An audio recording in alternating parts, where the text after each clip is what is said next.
Assalamualaikum warahmatullahi wabarakatuh.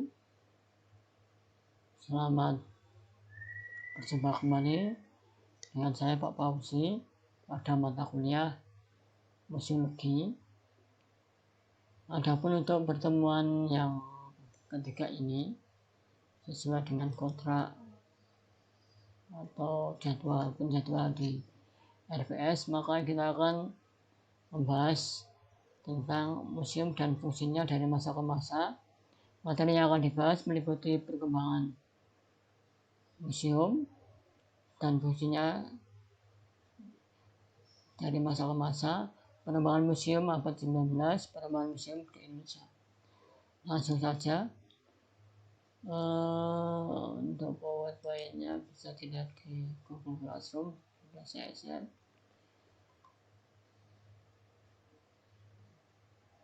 Materi yang akan dipaparkan antara lain PPT ini yaitu tentang perkembangan museum dan fungsinya dari masa ke masa. Pertemuan keempat ini atau pertemuan ketiga sesi kedua yaitu kita akan membahas perkembangan museum abad 19 dan menelusuri perkembangan museum di Indonesia.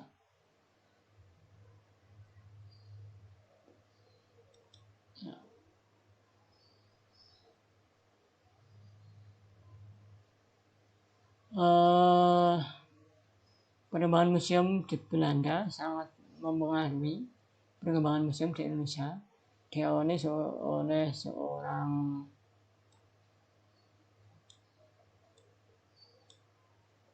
pegawai VOC bernama C.E.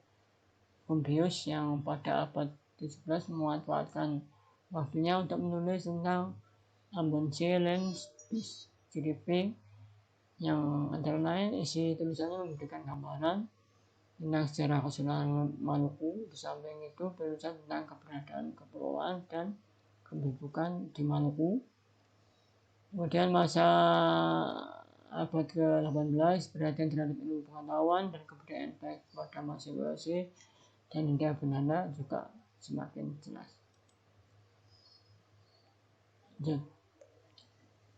Perkembangan museum abad 19. Semula museum itu tempat dikoleksinya benda-benda antik yang sifatnya pribadi oleh sekelompok kolektor benda antik. Kemudian 100 tahun kemudian, fungsi museum ini sendiri oleh otoritas regional dan nasional di seluruh dunia. Museum ditujukan untuk kepentingan publik, jadi dibuka untuk kepentingan publik. Dalam perkembangannya, museum ini menjadi perwujudan identitas nasional atau pencirian kebangsaan suatu negara. Hal ini bisa dilihat dari terlihat fenomena di Hungaria, Moravia, Australia ataupun Polandia. Di museum itu menunjukkan identitas kebangsaan negara-negara di Hungaria, Moravia, Austria, dan Polandia.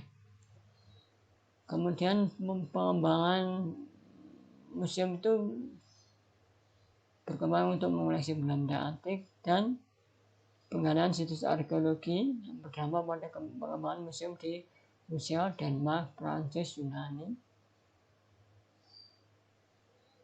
Kemudian di Inggris, setelah selesai melaksanakan reformasi sosial untuk mengatasi masalah industrialisasi,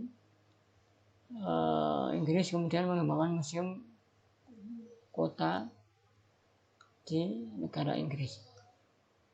Pada saat di India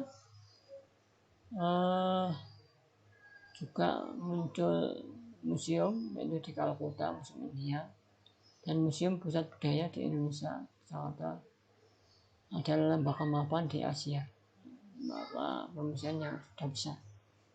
Dan di Jepang juga berkembang, yaitu Museum Nasional Tokyo 1872. Kemudian di Cina muncul museum pertama yang disebut kaku, yaitu Museum Nantung di Provinsi Jiangsu, itu 1905. Kemudian satu dekade kemudian berdiri Museum Sejarah Cina di Peking, Beijing, dan Museum Northern Territory di Tianjin. Kemudian museum-museum lain di Asia adalah Museum Green Playlist Bangkok, Thailand, itu 874, Museum Ceylon 877. Kemudian di Afrika, yaitu di Afrika Tengah dan Asia, museum-museum Zimbabwe di Hawaii dan Harare, berdirikan 1901, museum di Uganda, kemudian museum di Mozambik, Dr. Alvaro de Castro Museum di Maputo, 1913. Di Afrika Utara, yang tepatnya di Mesir. Nah, di Mesir ini banyak benda arkeologi, penggalian arkeologi. Maka sewajarnya kalau di Mesir itu sudah ada museum untuk mengkoleksi benda arkeologi seperti mumi dan sebagainya. Terus tahun 1902.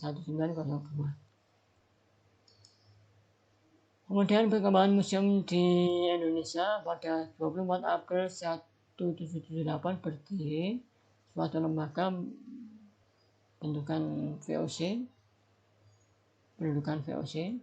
itu Batavia Genootschap van Kunsten en Wetenschappen. Ini suatu lembaga resmi yang dipimpin oleh Dewan Direksi. Pada pasal peraturan ADART-nya Batavia Genootschap van Kunsten ini pasal 3 sama 19 statutan, yaitu pendirian tersebut menyebutkan bahwa salah satu tugas dari lembaga ini adalah memelihara museum yang memiliki pembukuan, himpunan etnografi, himpunan kepurbakalaan, himpunan prehistori, himpunan keramik, himpunan musikologis, himpunan numismatik, penning dan cap-cap, serta naskah-naskah Hansgertung, termasuk perpustakaan.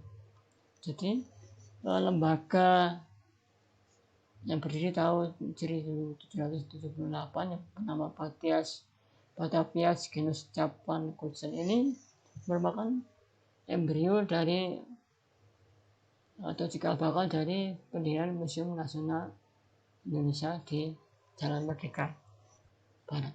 Ya, ini dijelaskan. Ketika Inggris berkuasa, lembaga yang Batavia itu diganti namanya Batavia Society of Art and Science.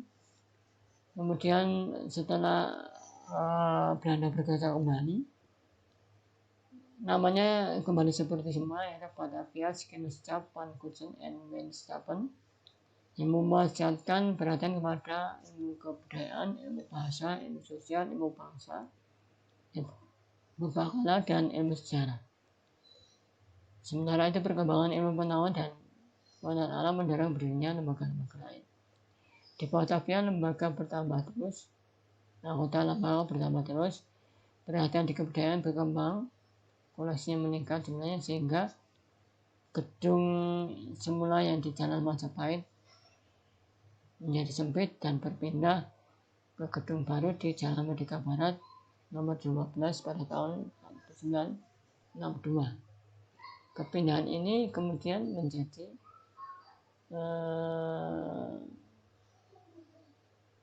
menambah fungsinya sehingga diberi gelar oleh pemerintahan Belanda menjadi Koninklijke Batavia Genootschap van Kunsten en Wetenschappen. Lembaga ini menempati gedung pertama menjadi Museum Nasional atau Museum Gajah di Jalan Merdeka Barat nomor 12. Sejak pendirian,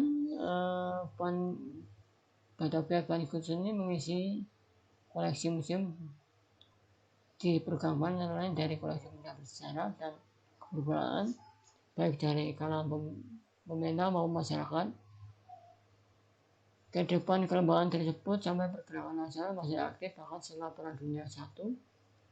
Masyarakat setempat mendukung pemerintahan Belanda menaruh perhatian terhadap pendirian museum di beberapa daerah, yaitu ada museum-museum atau organisasi atau lembaga-lembaga yang berkembang. Ini yaitu lembaga Kebun Raya Bogor di Bogor, Kemudian Van Koningspool mendirikan Museum Zoologi di Bogor. Kemudian lembaga ilmu pengetahuan dan kebudayaan bernama Radio Pustaka atau Museum Radio Pustaka di Solo pada 28 Oktober 1980 di Solo. Jadi Museum Radio Pustaka sudah lama ya. Kemudian Museum Geologi di Bandung, Museum Yayasan Yava Institute di Yogyakarta berkembang menjadi Solo Budaya. Kemudian di Solo juga didirikan Museum Mangkunegara oleh Mangkunegara 7, Museum Purbakala Trowulan. Kemudian pemerintah Hindia Belanda mendirikan Museum Herbarium di Bogor. Di samping itu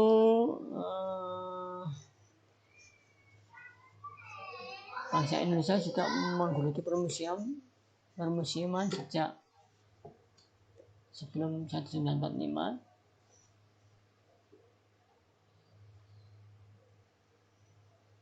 Kemudian